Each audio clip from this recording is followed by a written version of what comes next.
Bueno, este es el primer video de una serie de videos que se van a venir, en donde vamos a estar hablando de lo que es el ABAP RESTful Application Programming Model. La idea es entender un poco de qué se trata este framework y cubrir la implementación de los distintos escenarios que nos ofrece. Así que vamos con la teoría. Introducción a ABAP RESTful Application Model, también conocido como RAP. RAP es un modelo de programación que nos va a permitir desarrollar servicios o data en SAP BTP y SAP S4 HANA. Las aplicaciones que construyamos con este modelo van a utilizar la base de datos HANA para persistir sus datos.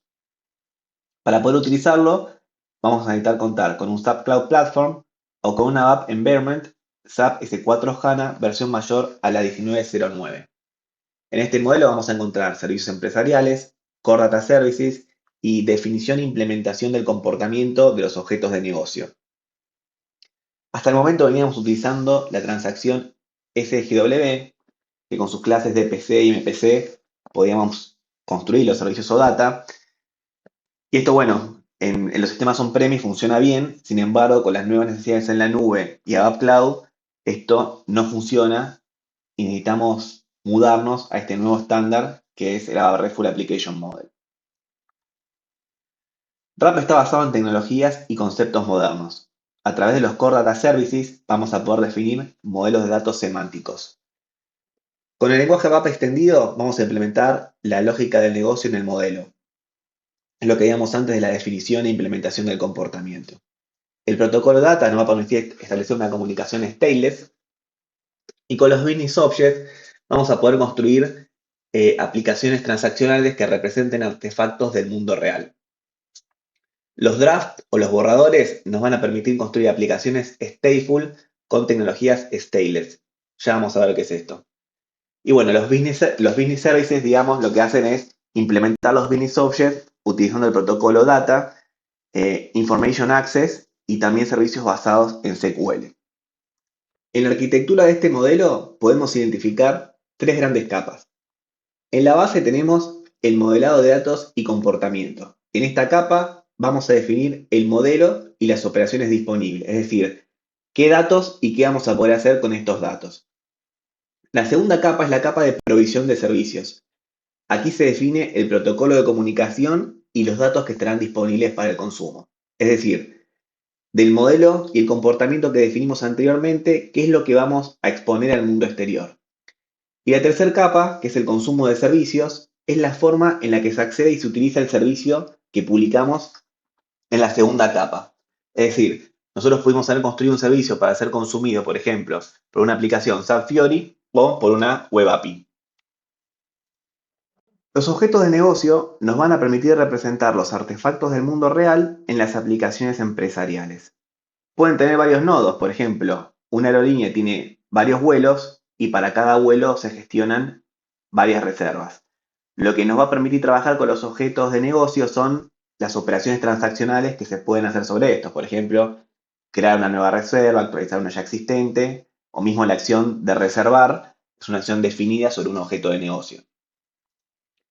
La estructura de un objeto de negocio puede ser representada con un árbol jerárquico de nodos. El nodo del cual se desprenden todos los demás se denomina nodo raíz y es el que representa al objeto de negocio como tal. El nodo raíz es un nodo padre, en nuestro ejemplo anterior sería la aerolínea. De este nodo raíz, del cual se desprenden los demás, vamos a tener otros nodos que son padres, que van a tener nodos hijos, y vamos a tener nodos de los cuales no se desprende ningún otro, que son los nodos hoja. Acá en este gráfico se pueden ver que son la base del árbol. El vínculo que tienen los nodos de un mismo objeto de negocio se denomina composición. Estos nodos de los cuales hablábamos en la slide anterior no son más que entidades y se relacionan de dos maneras distintas. Una más general, denominada asociación, y otra de mayor peso, denominada composición. En el cuadro que vemos podemos evaluar distintas características según el tipo de relación. En cuanto a la dependencia, podemos decir que las entidades que están asociadas no dependen una de la otra. Por ejemplo, aerolíneas y clientes. En cambio, en la composición, la entidad hija depende de la existencia de la entidad padre. Por ejemplo, podríamos tener como entidad padre la cabecera de una factura y como entidad hija los renglones de la factura. En cuanto al ciclo de vida, En la asociación los ciclos de vida de las entidades son completamente distintos, se gestionan de manera distinta. En cambio, en la composición, el ciclo de vida es el mismo. No puedo anular los renglones de factura sí y la cabecera no. La anulación es de ambas entidades al mismo tiempo. Esto también hace que, bueno, operaciones como Deep Insert y Cascade Delete se permitan en la composición y no se permitan en la asociación. Con Deep Insert, de manera atómica, voy a poder insertar renglones de factura y del mismo modo borrar renglones de factura y factura. Al yo decir borrar cabecera de factura, los renglones se eliminarían automáticamente. Respecto a la definición del comportamiento, una vez que tenemos el modelo CDS definido, es decir, la estructura del objeto de negocio como tal ya está implementada, tenemos el nodo raíz, los nodos padres, los nodos hijos, debemos definir su comportamiento. Este comportamiento es un objeto del repositorio ABAP y se define con una sintaxis especial denominada BDL o Behavior Definition Language. Una vez que tenemos la definición del comportamiento, debemos implementarlo. Esta implementación se realiza a través de una única clase ABAP o varias. Este diseño lo vamos a poder evaluar dependiendo de la complejidad del requerimiento.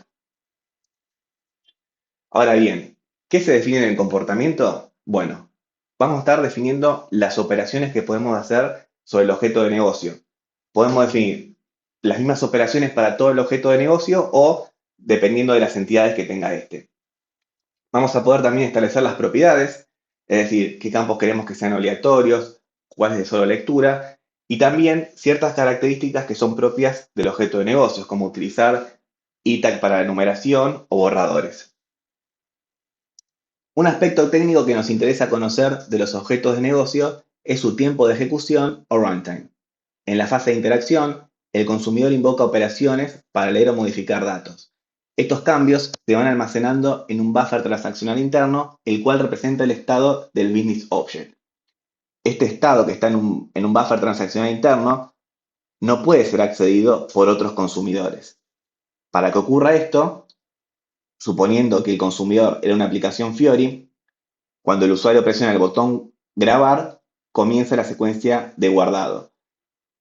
Aquí lo que ocurre es que, bueno, el estado que se encuentra en el buffer transaccional interno pasa a la capa de datos, es decir, se persisten en la base de datos. Ahora sí, cuando otro consumidor quiere acceder al estado del objeto de negocio, va a acceder al estado que se encuentra en la base de datos, es decir, el último. En las siguientes slides vamos a ver los distintos tipos de implementación que nos provee el framework.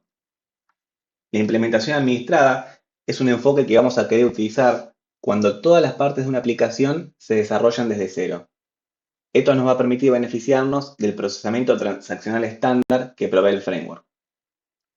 Las operaciones estándar, como por ejemplo create, update y delete, las vamos a estar declarando, pero no va a hacer falta implementarlas, ya que vamos a utilizar la implementación estándar del framework. Lo mismo sucede con el aprovisionamiento y el manejo del buffer transaccional, que también viene prefabricado. La fase de interacción y secuencia de grabado se implementan de manera genérica. Una variante del escenario anterior es la implementación administrada con grabado adicional o no administrado.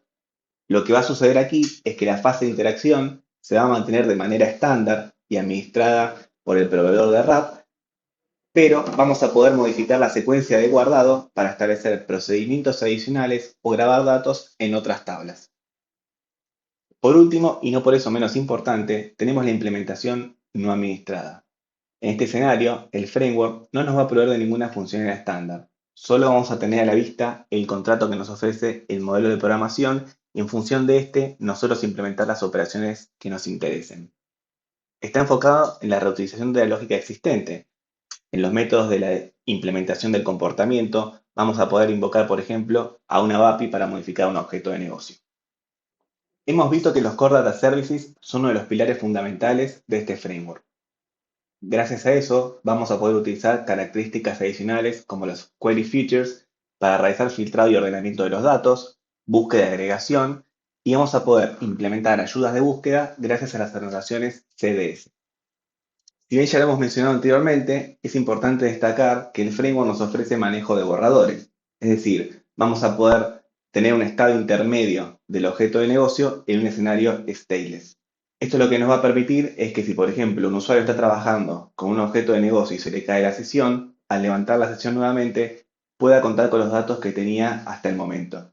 Activar este mecanismo es muy sencillo, se declara simplemente en la definición del comportamiento.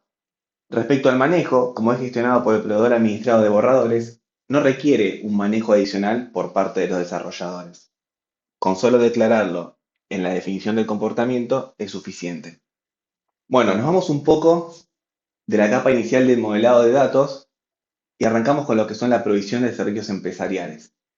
Esta capa contempla la proyección del objeto de negocio, así como también la definición y el enlace del servicio. La proyección del objeto de negocio es la primera capa que es específica del servicio. Hemos visto anteriormente que un objeto de negocio está compuesto por su estructura y su comportamiento. Lo que hacemos al proyectar es encapsular el subconjunto que nos interesa de este objeto de negocio. Esto en definitiva nos va a permitir tener distintas implementaciones, algunas con algunas operaciones, otras con otras. En algunas vamos a darle énfasis a adaptaciones de la interfaz de usuario y otra va a tener algunas búsquedas o cálculos por defecto. Bueno, pero ¿qué ventajas me da la proyección de un objeto de negocio?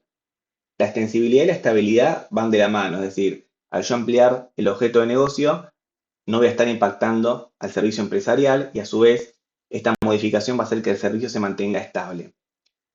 En el slide anterior ya hemos introducido el término de tener distintas implementaciones del objeto de negocio. Esto tiene que ver con la adaptabilidad y es muy interesante porque yo puedo tener distintos casos de uso que nacen de haber definido un objeto empresarial de propósito general. En este caso tenemos un interlocutor comercial que se proyecta como cliente, como vendedor y como proveedor. Esta imagen es muy interesante porque resume todos los artefactos que tenemos que implementar para poder crear un servicio data con este framework. En el recuadro azul se encuentran remarcados las proyecciones de las que veíamos hablando recién, en donde proyectamos la estructura de un objeto empresarial y su comportamiento. Al iniciar la presentación indicamos que los servicios empresariales eran una de las partes fundamentales de este framework. Los servicios empresariales son servicios RESTful que pueden ser invocados por un consumidor. Se define mediante la exposición de su modelo de datos junto con su comportamiento asociado. Estos están compuestos por dos artefactos, la definición del servicio y el enlace del servicio. Vamos a ver de qué se trata.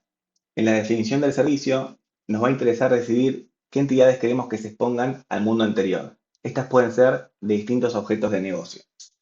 Hay que tener en cuenta que es un objeto del repositorio ABAP y que es agnóstico del protocolo de comunicación. Es decir, en esta instancia yo no estoy decidiendo si la comunicación va a ser por OData versión 2 o versión 4. También hay que tener en cuenta que puede acceder a la funcionalidad estándar del Workbench ABAP. Esto nos va a permitir, por ejemplo, verificar su sintaxis o transportarlo entre los distintos ambientes. Su tipo de transporte es SRBD. Llegamos al último artefacto del framework, que es el enlace del servicio. Este también es un objeto del repositorio y acá sí vamos a definir el protocolo de comunicación que queremos utilizar. Por ejemplo, OData versión 2 u OData versión 4. También vamos a establecer el tipo de servicio a ser ofrecido a un consumidor. Es decir, podemos ofrecer un servicio de web API o de interfaz de usuario. En función del servicio que estemos ofreciendo, va a ser la nomenclatura que vamos a utilizar al crear el enlace del servicio.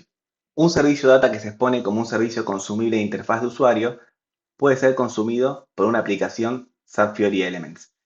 Más adelante vamos a implementar un ejemplo en donde, mediante el agregado de anotaciones sobre los modelos CDS, vamos a construir servicios OData que pueden ser consumidos y generar una aplicación Fiori. Estas anotaciones, en definitiva, lo que van a estar haciendo es agregando metadatos que al ser consumidos por un cliente, como por ejemplo un navegador web, generen la aplicación. Adicionalmente, Eclipse cuenta con un botón para poder previsualizar esta aplicación. Lo que va a hacer justamente es eso, invocar al servicio data, leer los metadatos y generar por pantalla la aplicación SAP Fiori Elements. Por otro lado, si cuando implementamos el enlace del servicio establecimos que éste fuera consumido por una web API, el servicio data no contará con información de la interfaz de usuario. Va a contar con una interfaz pública para que cualquier cliente o data pueda consumir este servicio. Este tipo de servicio data requiere una gestión de ciclo de vida, es decir, debe ser posible definir su liberación, su versión y su posible depreciación. Con esto finalizamos la introducción a la arquitectura de la Above RESTful Application Programming Model y más adelante en los próximos videos vamos a ver ejemplos de su implementación.